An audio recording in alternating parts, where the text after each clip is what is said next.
ପିଲାମାନେ ଆସ ଆଜି ପଢ଼ିବା। ଯଦି ଆମର ବ୍ୟକ୍ତିଗତ ପତ୍ର ଅର୍ଥାତ୍ ଆମ ସମ୍ପର୍କୀୟମାନଙ୍କୁ ଯେଉଁ ଆମେ ପତ୍ର ଲେଖୁ, ପତ୍ର ମାନେ ହେଉଛି ଚିଠି, କେମିତି ଚିଠି ଲେଖାଯାଏ ତା ସମ୍ପର୍କରେ ଜାଣିବା। ଧର ତମକୁ ପଡ଼ିଥିବ ପ୍ରଶ୍ନ ଯେ ଦେଖିଥିବା ପୁସ୍ତକ ମେଳା ସମ୍ପର୍କରେ ନିଜର ଅନୁଭୂତିକୁ ବର୍ଣ୍ଣନା କରି ସାନ ଭାଇ ନିକଟକୁ ପତ୍ର ଲେଖ।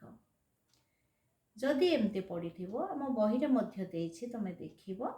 ସବୁବେଳେ ଆମେ ଯେତେବେଳେ ପତ୍ର ଲିଖନ ଲେଖିବା, ପତ୍ରଟିଏ ମାନେ ଚିଠିଟିଏ ଲେଖିବା ଘର ଲୋକଙ୍କୁ, ଆଜିକାଲି ତ ଡିଜିଟାଲ ଯୁଗ, ଏଠି ପିଲାମାନେ ମେସେଜ କରିଦେଉଛନ୍ତି, କିନ୍ତୁ ଆମର ଯେଉଁ ପୂର୍ବରୁ ଆମର ଯେଉଁ ବ୍ୟବସ୍ଥା ଥିଲା, ଆମେ ଯେକୌଣସି ଗୋଟିଏ କଥାକୁ ତାକୁ ଚିଠି ଆକାରରେ ଲେଖୁଥିଲୁ, ଲେଖିକି ଜଣାଉଥିଲୁ ଏବଂ ପୋଷ୍ଟ ଅଫିସରେ ତାକୁ ପୋଷ୍ଟ କରିଦେଉଥିଲୁ।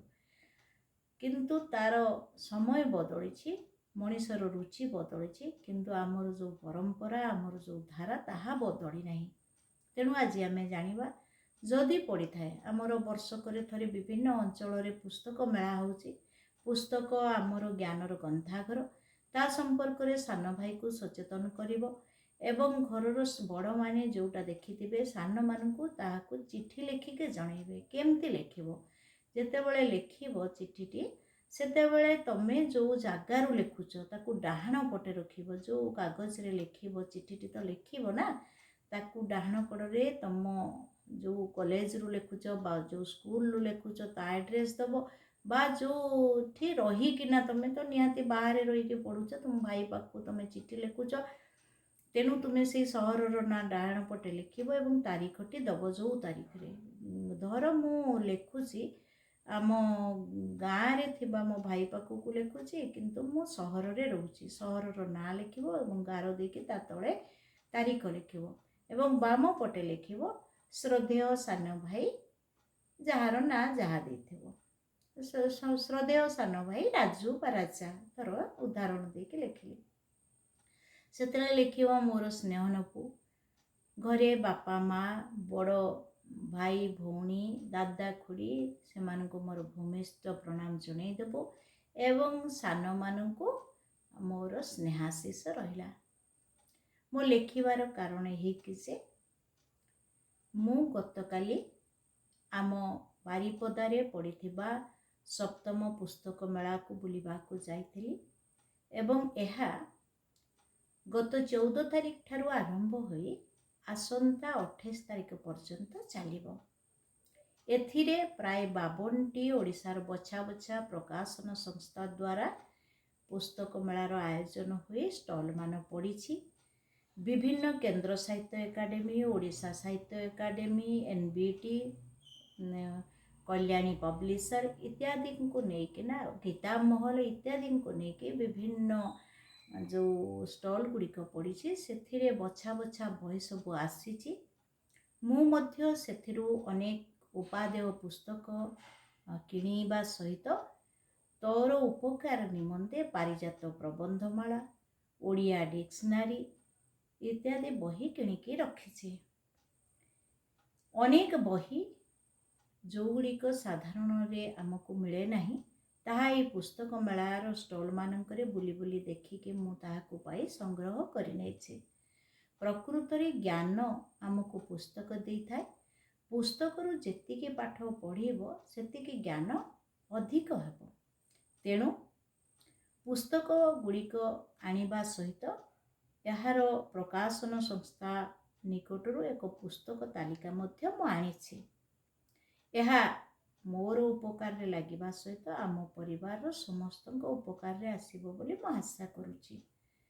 ମୁଁ ଏଥର ମେଳାରୁ ବୁଲିଲା ବେଳେ ଦେଖିଲି ଯେ ପ୍ରତ୍ୟେକ ସନ୍ଧ୍ୟା ସମୟରେ ବିଭିନ୍ନ ପ୍ରକାରର ପ୍ରତିଯୋଗିତା ମଧ୍ୟ ଆୟୋଜନ କରାଯାଇଛି, ଯେମିତିକି କୁଇଜ୍, ସଙ୍ଗୀତ, ତର୍କ ପ୍ରତିଯୋଗିତା, ରଚନା ପ୍ରତିଯୋଗିତା ଏବଂ ନାଚ ଗୀତର ଆସର ମଧ୍ୟ ଜମିଛି। ଏଥିରୁ ଅନେକ କଥା ମୁଁ ଶିଖିବାକୁ ପାଇଲି ଏବଂ ଭାଗ ନେଇ ମଧ୍ୟ ଏଥର କୁଇଜ୍ରେ ମୁଁ ପ୍ରଥମ ସ୍ଥାନ ଅଧିକାର କରି ଏକ ପୁରସ୍କାର ମଧ୍ୟ ପ୍ରାପ୍ତ ହୋଇଛି। ଏଥର ବାପା ଯେତେବେଳେ ଆସିବେ, ତୋ ପାଇଁ କିଣିଥିବା ବହିଗୁଡ଼ିକ ନିଶ୍ଚିତ ଭାବରେ ପଠାଇଦେବି ଏବଂ ମୁଁ ଆଶା କରୁଛି ସେ ବହିଗୁଡ଼ିକ ପଢ଼ି ନିଶ୍ଚିତ ଭାବରେ କ'ଣ ଜାଣୁଛୁ, କେମିତି ଲାଗୁଛି ଚିଠି ଲେଖି ଜଣେଇବ। ମୁଁ ଆଶା କରୁଛି ଆସନ୍ତା ବର୍ଷ ତୁ ମ୍ୟାଟ୍ରିକ୍ ପରୀକ୍ଷା ଦେଇ ସାରିଲା ପରେ ଯେତେବେଳେ ସମୟ ପାଇବୁ ସେତେବେଳେ ଏ ପୁସ୍ତକ ମେଳାକୁ ଆଉ ଥରେ ଆୟୋଜିତ ହେଉଥିବା ପୁସ୍ତକ ମେଳାକୁ ନିଶ୍ଚିତ ବୁଲିବାକୁ ଆସିବୁ ଏବଂ ଜାଣିବୁ ପୁସ୍ତକ କେମିତି ଆମର ବନ୍ଧୁ ଅଟେ। ଚିଠି ପାଇ ଚିଠି ଦେବୁ। ଶେଷରେ ସମସ୍ତଙ୍କର ଶୁଭ ମନାସି ରହୁଛି ଇତି ତୋର ବଡ଼ ଭାଇ ବା ବଡ଼ ଭଉଣୀ ଯେଉଁ ନାଁଟି ତାକୁ ଦେବ।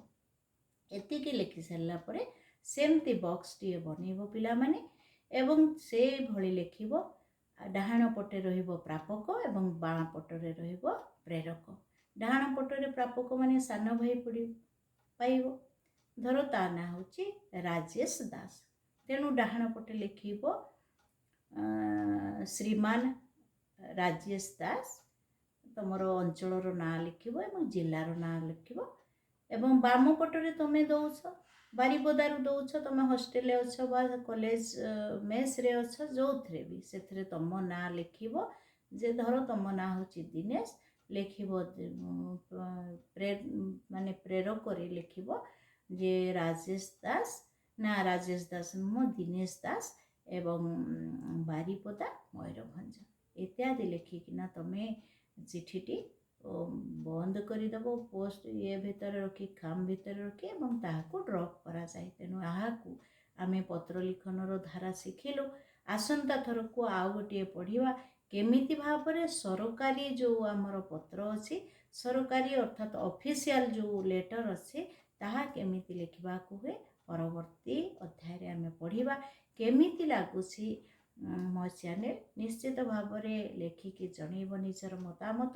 ଏହା ସହିତ ଯେଉଁମାନେ ସବସ୍କ୍ରାଇବ୍ କରିନ, ସବସ୍କ୍ରାଇବ୍ କରିବା ସହିତ ଲାଇକ୍ ମଧ୍ୟ କରିବ ଏବଂ ସେୟାର ମଧ୍ୟ କରିବ। ଆଶା କରୁଛି ଭିଡ଼ିଓଟି ଭଲ ଲାଗିଥିବ ବୋଲି।